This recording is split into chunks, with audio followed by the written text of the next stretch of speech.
this is the new Geprc CineLog30 version 2.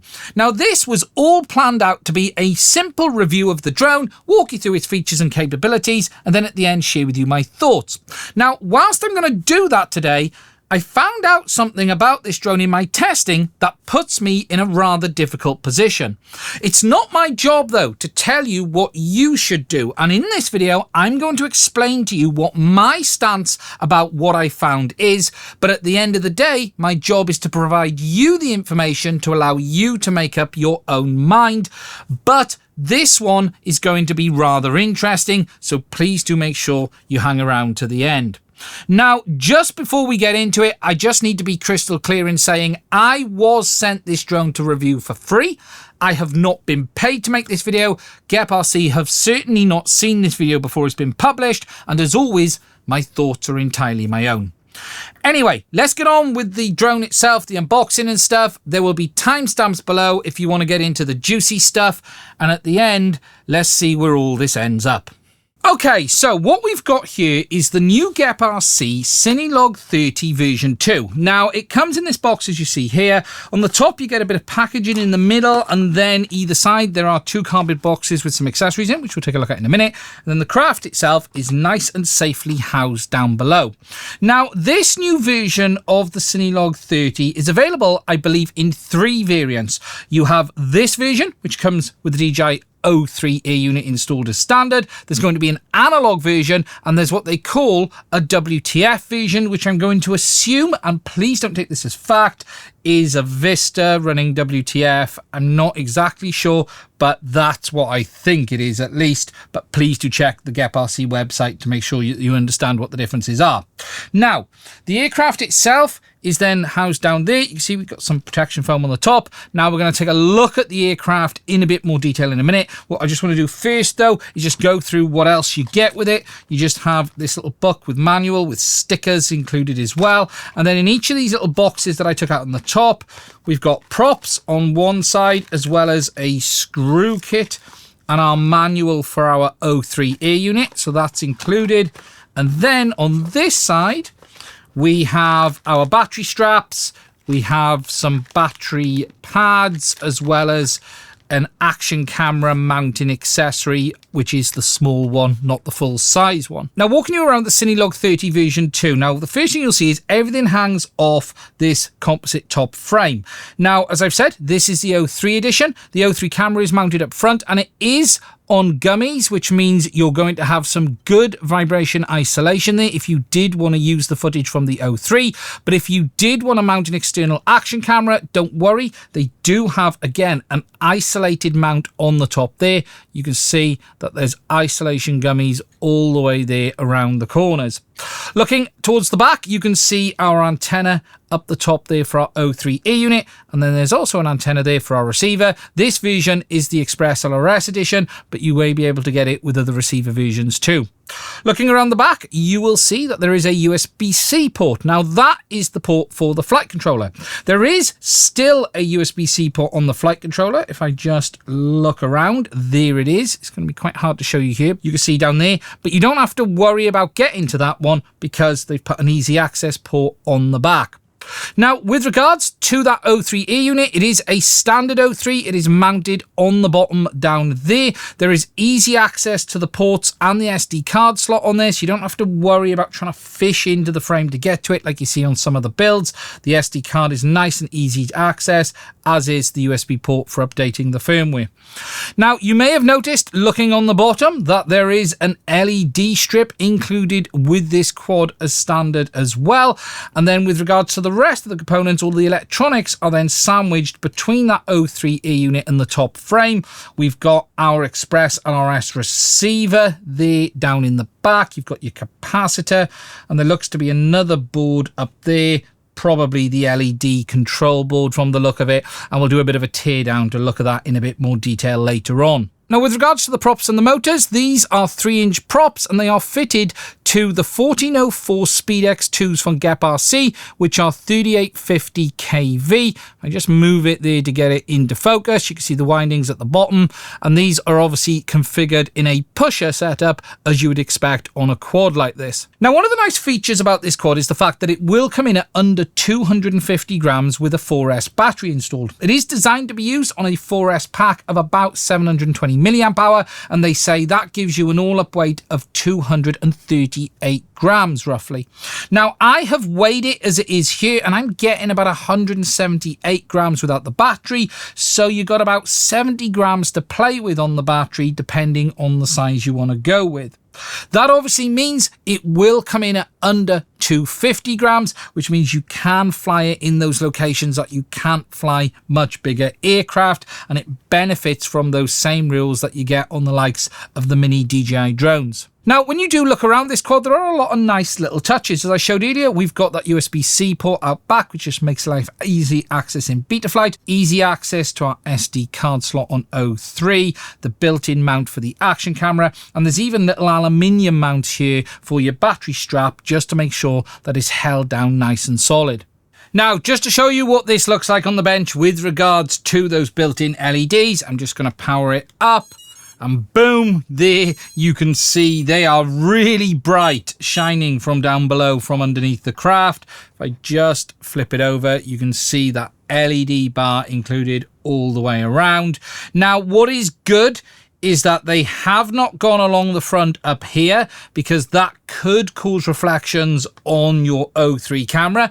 I haven't checked to see that there aren't any at all. I'll do that when we do my flight test, but obviously when you're in the air like that, everything is away. The only time you're going to get reflections were if you were coming down a lot closer to things like I'm showing you here. Now, another nice little touch on this quad is the fact that there is a status LED located just down in there. So if I just power it down and power it back on, you can see that it does give us different color indications telling us what's going on.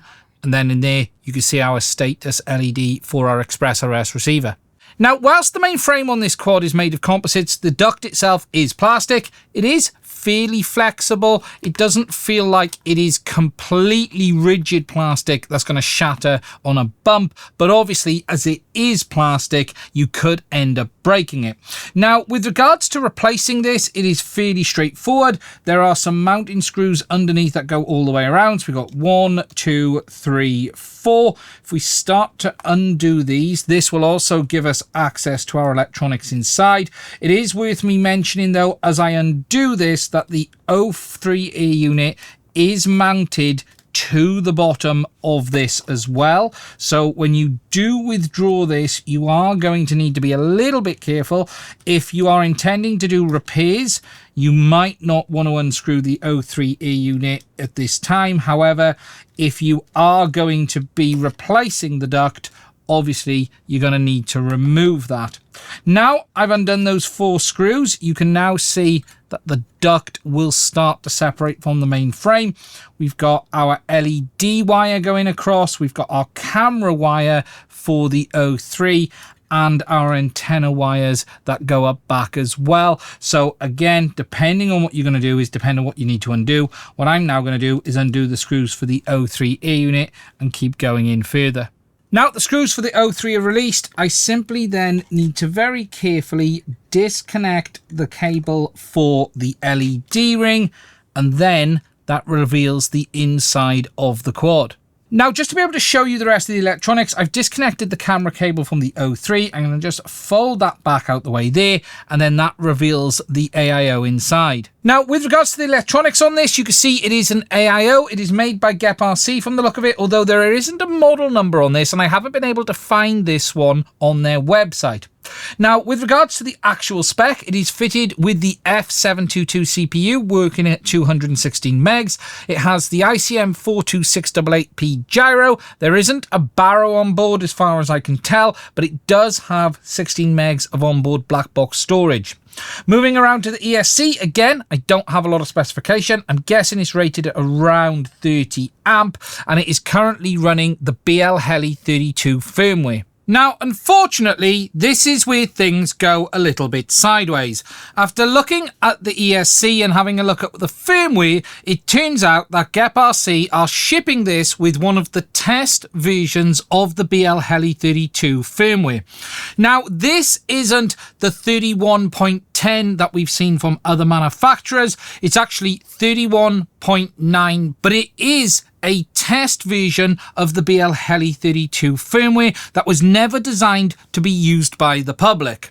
Now, this puts me in a very difficult position. I did reach out to Geprc with regards to this and asked them what the situation was, and I was simply told this firmware was chosen because it offers better performance. Unfortunately, it is my understanding that no one is legitimately allowed to use BL-Heli32 anymore. BL-Heli AS is no longer in business and they are no longer providing licenses for their firmware. Now, as an open and honest reviewer on the channel, it is always my opinion that I should make sure that you understand the full facts so you can make the decision of if this is okay for you. I can't go into great detail about what I know with regards to BL-Heli32, but what I can tell you is they are no longer trading and this firmware is not licensed. Now, looking at just the rest of it, we have our LED controller down here, and then we have our capacitor, our receiver, which is a Geprc Express LRS receiver, as well as our I/O board at the back here.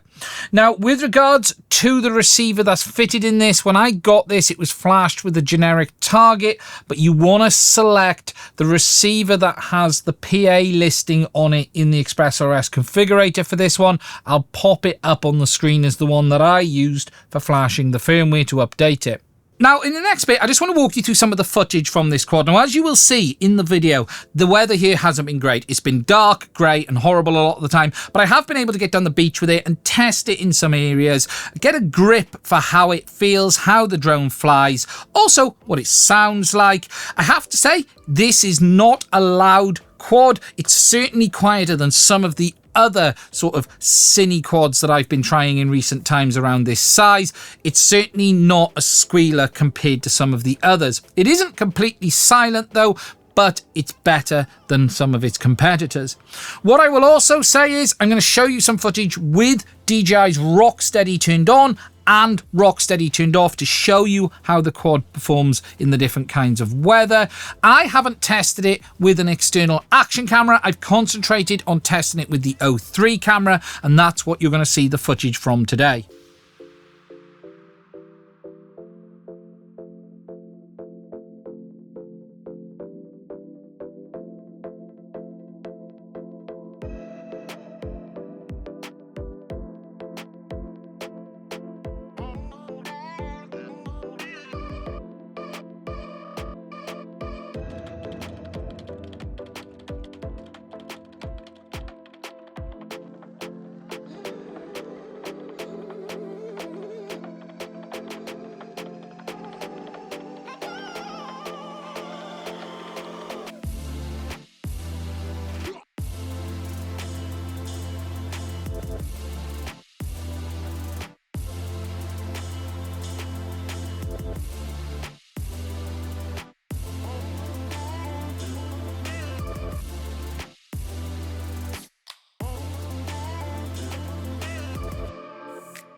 Okay, now to share with you my thoughts, now I'm going to do this in two sections. We're going to talk about the quad, and then we're going to have to come back and talk about this ESC thing. Now, with regards to the CineLog30 version 2, I really like how this quad flies. It's not that loud, actually, for a CineWhoop. Some of these are really very noisy, but this is fine. It's noticeable, but it certainly isn't as high-pitched as some of the other quads out there. It does need a little bit of tweaks with regards to controls out the box, but it does provide decent footage. Obviously, this being a CineWhoop, it's not going to stand up to wind very well. It will move around a bit, and even in some of my footage with Rocksteady on, with Gyroflow, some of the vibrations are still making it through on the O3 ear unit.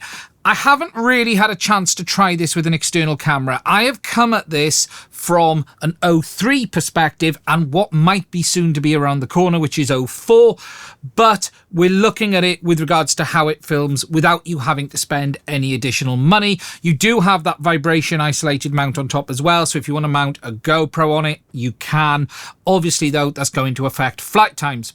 With regards to flight times, I was getting around 6 minutes on this 700 milliamp hour 4S 750, 6 minutes towards the really low battery point, so you can get some decent flight time on this. And really, if you're looking for a larger CineWhoop, it's definitely worth a look. It's certainly not one of the smallest, but it's certainly not one of the biggest.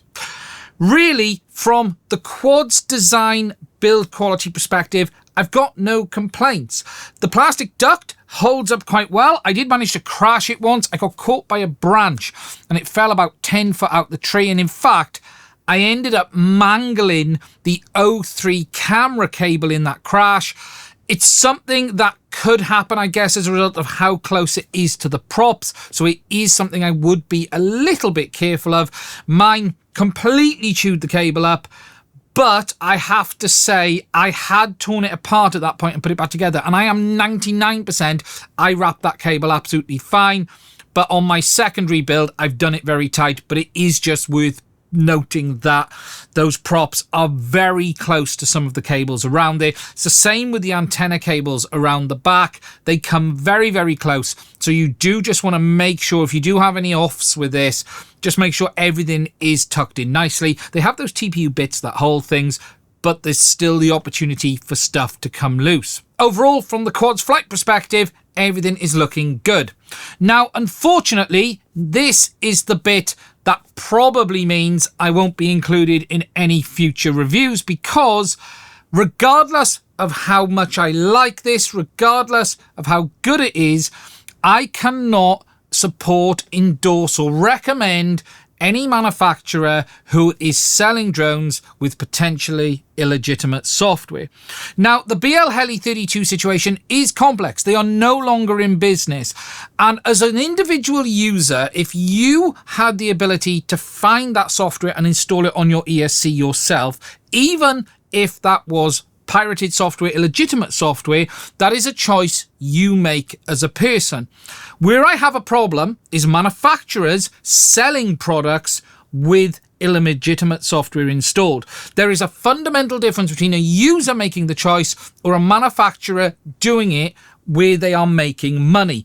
And as a result of that, whilst I think Geprc makes some great products, whilst I think this is a great drone, I cannot recommend it as a result of it having that BL Heli 32 test software installed. It is not known if there are any issues on that test software. It is not officially licensed. And whilst I can't go into details, all of the information I have been given tells me that it is not endorsed, it is not supported, this should not be happening, and manufacturers do not have the right to be shipping their products with test versions of the firmware installed. This test version, as I've said, is 31.9.2.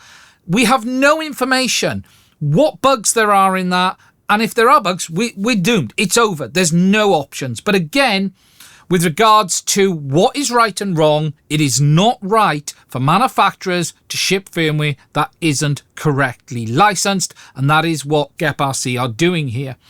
I am extremely disappointed in this. I did ask them what the situation was, and they simply said They got better performance as a result of using this firmware, but it puts people like me in a difficult position. And I have to be honest, and I know by saying this, I'm probably going to push myself out the review cycle with them. But it is what it is. I have to be honest with you guys. And as a result of that, whilst I think it's a great drone, unless that software is changed, I simply cannot recommend you buy a product. So that's it from me on this one. If you're okay with it, there will be a link to it in the description. But that's all I really have to say on this matter. If you like what you've seen here, please do let me know what you think in the comment section. If you have any questions, put them down below as well, and I will try and answer them. Finally, I just want to say, if you want to support the channel to allow me to continue to be as open and honest as I have been here today with you, please do check out the link to my Patreon or buy me a coffee in the description. It's only through the support of my Patreons I'm able to keep making content on this channel. And if you'd like to support us to allow us to keep making content in the future, please do check them out. I want to say a massive thank you to all of my Patreons. You are all incredible. We would not be able to do this without your support. So, not the ending you probably expected, but it is what it is. Look after yourself, stay safe. I will speak to you soon.